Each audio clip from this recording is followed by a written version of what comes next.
হেটার্সরা বিটিএসদের হিজড়া তো বলেই। তা হেটার্স, আমি তো জানি হিজড়া মূলত অসুন্দর হয়, তাহলে সকজিনকে কেনই বা ওয়ার্ল্ড ওয়াইড হ্যান্ডসাম বলা হয়? টেয়াংকে কেনই বা world most handsome father of K pop বলা হয়? আমি তো জানি হিজড়ারা নাকি মূলত ট্যালেন্টলেস হয়। তাহলে নামজুনকে কেনই বা father of K pop and best leader বলা হয়?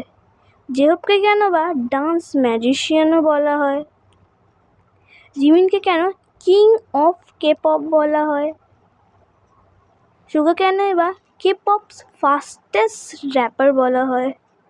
আর আমাদের জাংকুক তো অলরাউন্ডার, সে গানও গাইতে পারে, নাচও করতে পারে, বক্সিংও করতে পারে, বাইকও চালাতে পারে। তো হেটার্স বিটিএস কে নিয়ে কিছু বলার আগে